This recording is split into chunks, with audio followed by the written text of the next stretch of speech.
प्यार का एहसास। वानी के मम्मी पापा ने उसकी शादी के लिए लड़का देखा था। लड़के का नाम देव था। देव देखने में अच्छा था, लेकिन वानी ने अभी तक ना ही लड़के को और ना ही लड़के की तस्वीर को देखा था। वह अपनी माँ से कहती है कि मुझे पहले लड़के की तस्वीर दिखाओ, फिर मैं फैसला करूँगी हाँ या नहीं का।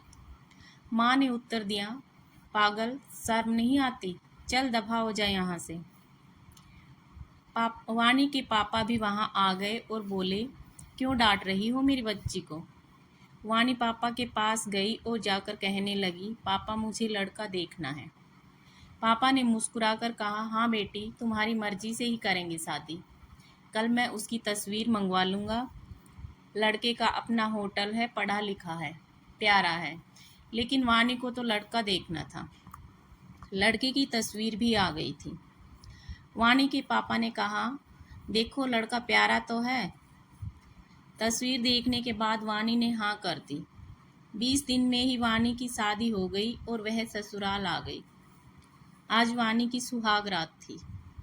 देव कमरे में आया, हाथ में आइसक्रीम ली हुई थी। वानी नजरें झुकाए बैठी थी। देव थोड़ा सा शरारती था। वानी का घूंघट उठाकर बोला, आप आइसक्रीम खाएंगी? वानी ने शर्माते हुए मना कर दिया। फिर देव ने प्यार से कहा, खा लो, प्यार बढ़ेगा। देव ने वानी को आइसक्रीम दी और खुद कपड़े बदलने चला गया। वानी सारी आइसक्रीम खा गई। देव ने वापस आकर जब पूछा, आइसक्रीम कहाँ है, तो वानी मुस्कुराने लगी और बोली, वह तो मैं खा गई। देव भी मुस्कुराने लगा और बोला, बहुत कंजूस हो। पहले पूछा जब नहीं खाई, अब देखो सारी की सारी खा गई। वानी देव को पहले ही रात इतना तो समझ गई थी कि देव दिल का बहुत अच्छा है। रात भर मोहब्बत भरी बातें होती रही। वक्त के साथ वानी अपनी शादीशुदा जिंदगी में ढल गई। शादी के कुछ महीनों के बाद वानी के भाई की शादी थी। वानी 4 महीने की प्रेग्नेंट थी। वानी ने देव से कहा, मुझे मेरे भाई की शादी में जाना है। देव ने वानी के पास बैठकर कहा, डॉक्टर ने आपको लंबी यात्रा करने से मना किया है, इसलिए मैं कोई रिस्क नहीं लेना चाहता। मैं तुम्हें शादी में जाने की इजाज़त नहीं दे सकता। वानी को बहुत गुस्सा आया। उसने कहा, आप पागल तो नहीं हो गए हो? मेरे भाई की शादी है और आप जाने से मना कर रहे हैं। आप मुझे अपनी कार में आराम से छोड़कर आ जाना। देव ने वानी का हाथ पकड़कर बोला, वानी क्यों भी कार की जिद करती हो? डॉक्टर ने यात्रा करने से मना किया है। मैं जाने नहीं दे सकता तुमको। तुम लापरवाह हो जाती हो और मैं तुमको किसी और के भरोसे नहीं छोड़ सकता। इतना कहकर देव कमरे से बाहर चला गया। वानी रोने लगी। अपनी माँ को फ़ोन किया और बोली कि देव मना कर रहा है। माँ ने समझाया, अगर वो मना कर रहा है तो मत आओ। लेकिन वानी की भाभी और भाई जिद करने लगे कि क्यों नहीं आने दे रहा हमारी बहन को। वो रात में वानी के घर आए। देव भी उस टाइम घर पर ही था। वो बोलने लगे कि कल मेहंदी है, 3 ही दिन की तो बात है। देव ने वानी की तरफ देखा और बोला, वानी मैंने क्या कहा था तुमसे? वानी ने नज़र झुका ली और कमरे में चली गई। देव को गुस्सा तो बहुत था, लेकिन सब्र कर लिया और 5,000 रुपये जेब से निकाले और वानी को दिए और बोला, यह कुछ पैसे रख लो और चाहिए तो ले लेना, मैं कल आऊँगा। वानी बहुत खुश थी। देव वानी को अपने सीने से लगाकर बोला, अपना ख्याल रखना। मेहंदी की रात वानी की बुआ की लड़की आई हुई थी। दोनों ने साथ में खूब डांस किया। बारात वाले दिन जब भाई की बारात लड़की वालों के घर पहुंची तो बारिश हो रही थी। गली में काफ़ी कीचड़ था। वानी का पाँव फिसल गया और वो गिर गई। गिरते ही उसके पेट में दर्द होने लगा और वानी ज़ोर ज़ोर से रोने लगी। जल्दी से वानी को अस्पताल ले जाया गया। वानी दर्द से चिल्ला रही थी। जब देव को वानी के बारे में पता चला तो वो घबरा गया। वह जल्दी से अस्पताल पहुंचा। डॉक्टर वानी को इमरजेंसी वार्ड में ले गए थे। देव बहुत परेशान था। उसके दिल की धड़कन बेकाबू थी और जुबां पर ईश्वर का जाप था। बाकी सब लोग शादी की खुशियों में मगन थे, लेकिन देव यहाँ परेशान खड़ा था। कुछ देर बाद डॉक्टर कमरे से बाहर आए। उन्होंने सॉरी कहते हुए बताया, आपका बच्चा मर चुका है। देव बेजान होकर कुर्सी पर बैठ गया।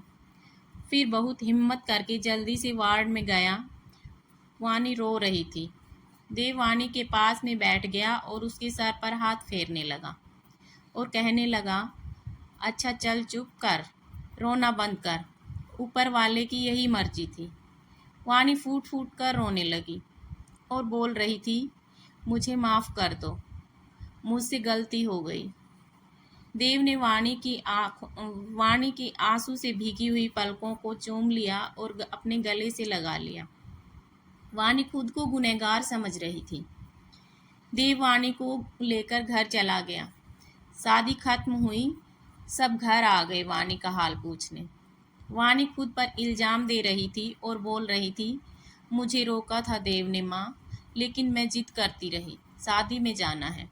अगर मैंने उसकी बात मान ली होती तो आज शायद मैं अपना बच्चा न खोती।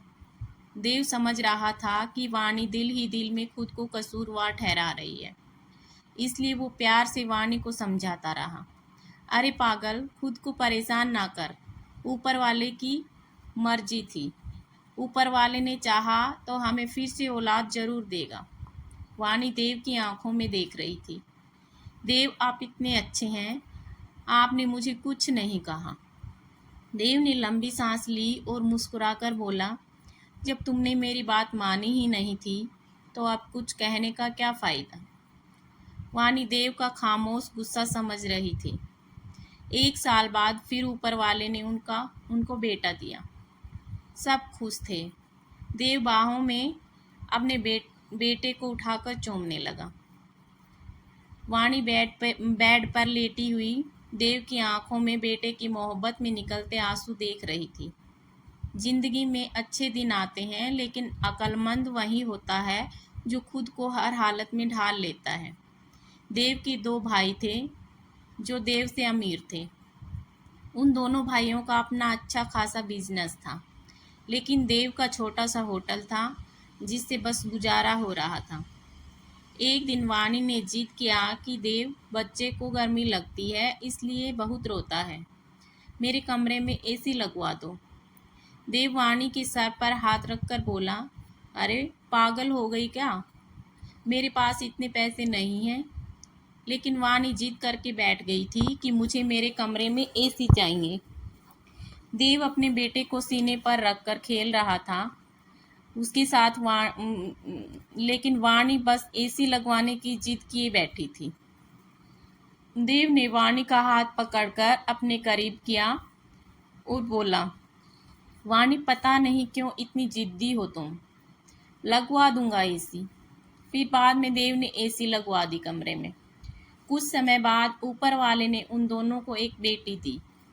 वो दोनों बहुत खुश थे।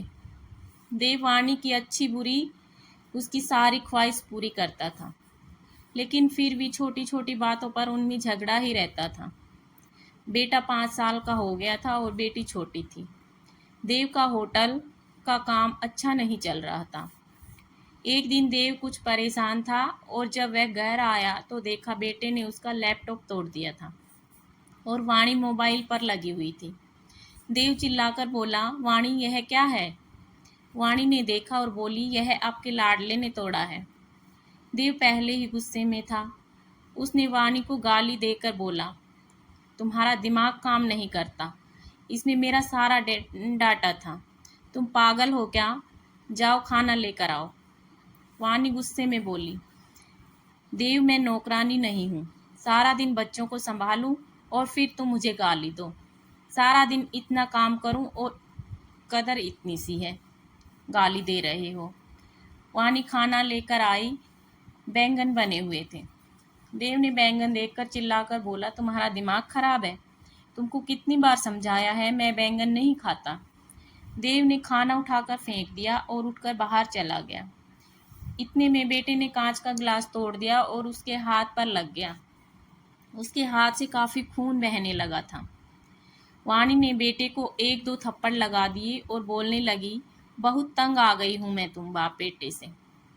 बेटे को उठाकर कमरे में ले गई और रोने लगी। साथ ही गुस्से में बोल रही थी, 6 साल हो गए हैं इस इंसान के साथ, मेरी कदर ही नहीं है।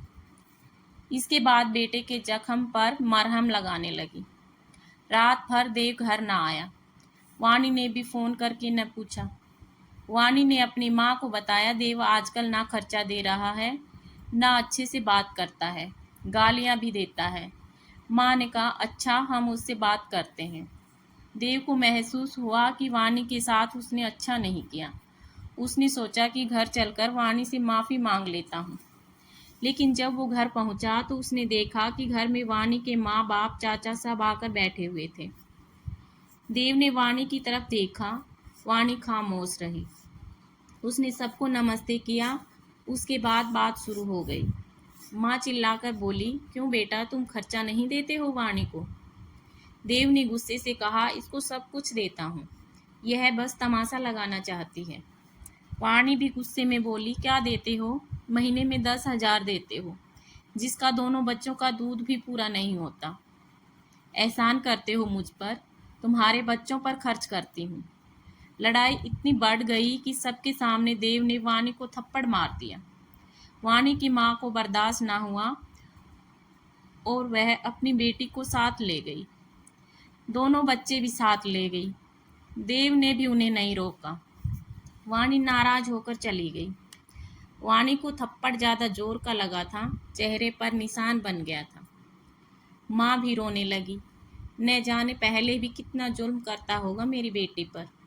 देव पहले से ही अपने होटल में कमाई न होने की वजह से परेशान था और अब यह परेशानी बन गई।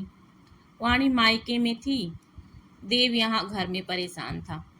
हालत इतनी खराब हो गए थे कि देव को अपना होटल बेचना पड़ा। 2 महीने गुजर गए। दोनों ने एक दूसरे से बात तक न की। दोनों गुरूर में थे।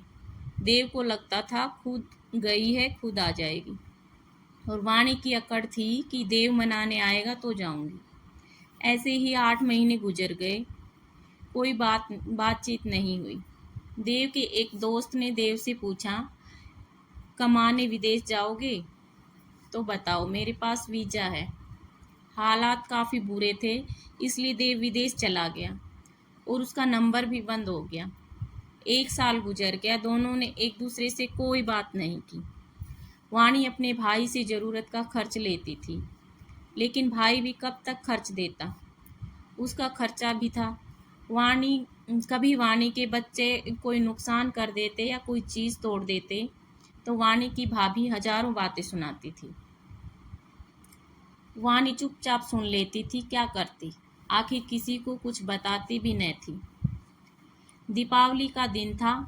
वाणी ने भाई से कहा, पैसे दे दो, बच्चों को शॉपिंग करवानी है। भाभी पास से बोली, बहन, इनके लिए हमारे पास फालतू के पैसे नहीं हैं। उस इंसान के साथ नहीं रह सकती तो तलाक लेकर किसी दूसरे से शादी कर लो और जाओ यहाँ से। वाणी उस दिन बहुत रोई थी। उसे एहसास होने लगा उससे कितनी बड़ी गलती हुई है, देव को छोड़कर। देव भी दुबई में बच्चों को याद करके बहुत रोता था। उधर वाणी के भाई ने वाणी के लिए एक लड़का देखा था जिसकी पत्नी की मृत्यु हो चुकी थी और उसके 4 बच्चे थे।